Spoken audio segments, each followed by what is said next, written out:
Inside your sign dial upgrade kit is a new SCA controller, Heiko strain reliefs, the sign dial, the blue terminator that attaches to the back of the sign dial, a 30-foot cable, and we're going to reuse the old Heiko locking rings. Tools needed for this are a 3mm head, a 14 spanner bit, a number 2 Phillips, a 9/64 hex head, side colors, and wire strippers. Start by removing the service plate with the number 2 Phillips head screwdriver. We're going to remove the top and left and right lockdown caps, leaving the bottom one alone. Using your spanner bit, you're going to insert it into the brick lockdown head.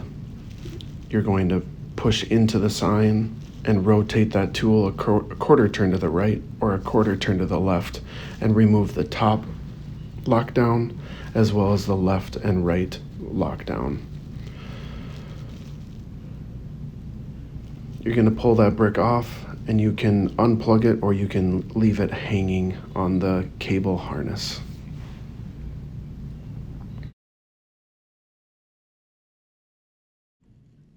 Next, we're going to remove the SCA controller lid. Always take out your phone and snap a photo of how the controller is wired. Disconnect all the cables. Loosen and remove the Heiko strain reliefs.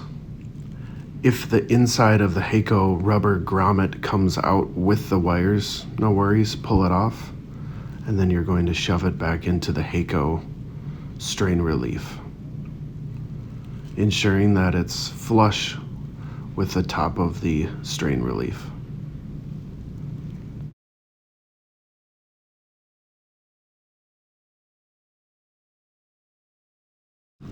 Now we're going to remove the controller from the sign by using the 9/64 hex head. We're going to remove the bottom and then the top and pull it out.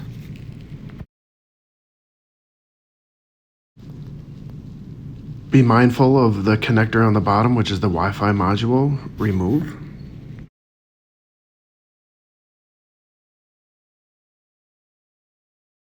We can now take out the SD card, remove it, and actually put it into the new controller. On the driver's side of the vehicle, we're going to remove this cap on the mount that will expose the inside of the tube, and we're going to loosen both Heiko connectors on the tube and on the back of the sign.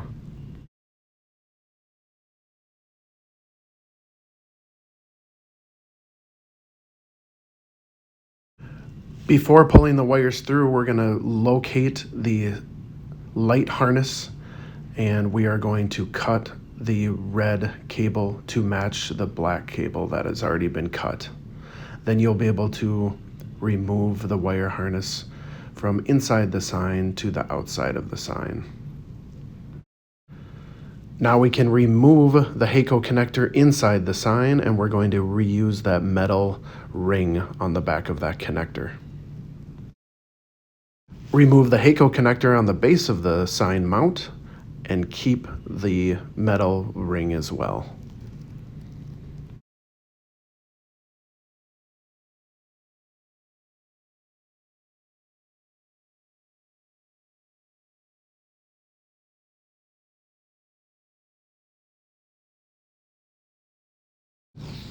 Now we're going to grab our new Heiko strain release, start with the base, use the existing metal ring and tighten that down. Then we're going to move to the sign side and install that new Heiko strain relief and utilize the existing ring on the back as well and tighten. Now we're going to take the existing wires along with a new sign dial cable, making sure we input the correct side into the mount, and we're going to start on the bottom of the mount and work our way up. It is easier to push the sign dial cable through first. Once the cables are through the connector, we can insert the rubber grommet back into the Heiko connector. And then we can put the cap onto that connector by sliding the cables through that connector and then tightening it down.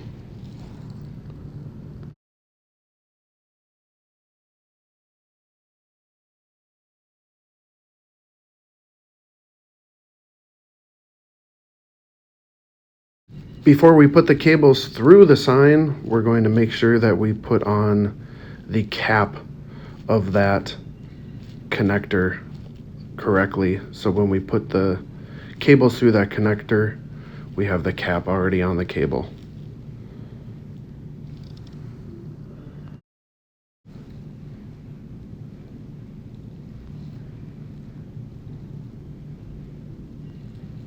Insert the sign dial cable first, and then the remaining cables.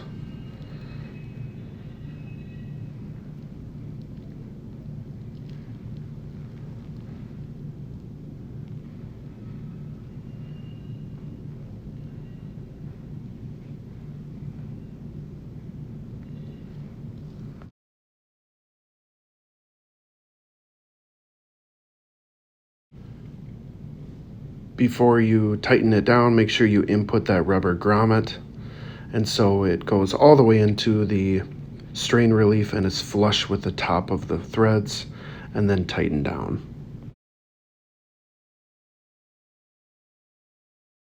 Next, we're going to insert the two 9/64 bolts into the controller, and then we're going to attach the Wi-Fi antenna and the sign dial to the bottom of the controller before inputting into the sign.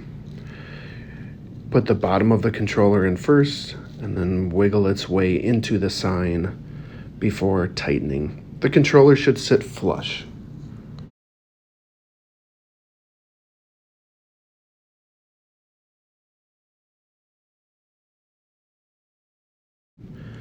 This is a critical point in the installation where you need to decide if you want to utilize the existing hardwired switch inside the cab of your controller.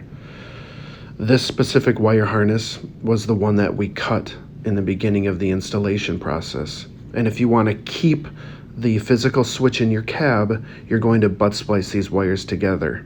If you want the lights to be run off your sign dial, you're going to remove the cable on the left hand, and you're going to input the harness directly into the SCA controller.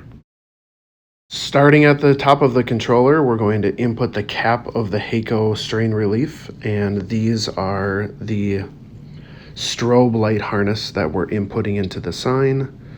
So we're going to input that, red on the bottom, black on top, and then you'll see that we put the cap on before we put the wires in, and we can tighten that down. Pro tip, to make your life a lot easier, cut the ends of the cable to start with fresh cables. The next wire we're going to be shoving into the controller is the blue and brown cable, and that is for the actuator. Brown is on the bottom and blue is on top.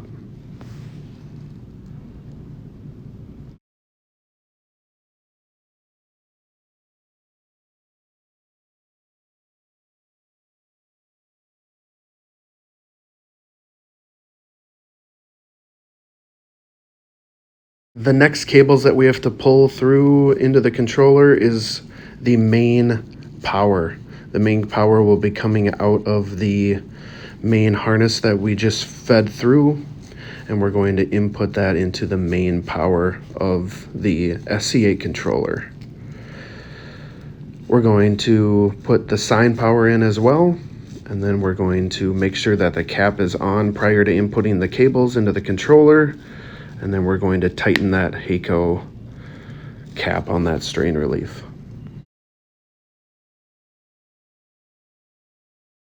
Final set of cables are sign data, which are the green and white cables. Input them into the controller and tighten down the Hakko connectors. At this point, we can tighten down all of the Hakko connectors and make sure they're really tight to avoid water getting into the controller. Before putting the service panel back on, this is the limit switch for your selecting the light patterns on your harness. Just make sure that it's exposed. We're going to put the cover onto the controller as well as the SCA cover. Then we're going to put the loom back on the area between the sign and the base. We're going to tighten everything up.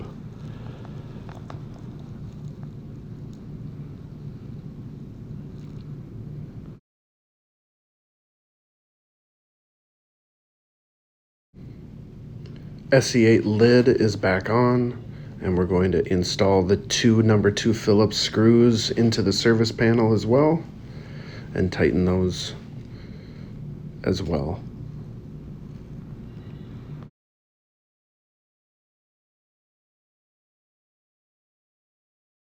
Whether you've disconnected the brick or you kept the brick attached, we're going to take that brick and insert it from the bottom of the sign, and then we're going to make sure that the brick is sitting flush with the sign surround. You will have to push some wires around to make sure that it sits flush, and then we're just going to grab our first brick lockdown and insert it in the top and utilize our brick lockdown tool. Insert it, and you're going to push it in a quarter turn to the right or a quarter turn to the left, and it will stay there. Insert our remaining brick lockdown caps. Now that the sign side of the installation is done, we're going to route the CAN bus cable through to the inside of the cab. On the end of that cable, we're going to put the blue terminator, and then we're going to attach the sign dial. On the back of the sign dial, when adhering it to your dash or wherever you're mounting it, is a black nut. It's important that that black nut is just finger tight. If you go beyond finger tight, it will break. Now with the power on key ignition, you'll see that the sign dial turns on, and it will turn on to the splash screen which says SafeAll. So then we're going to take our phone or our tablet. We're going to connect that tablet or our phone to the sign Wi-Fi.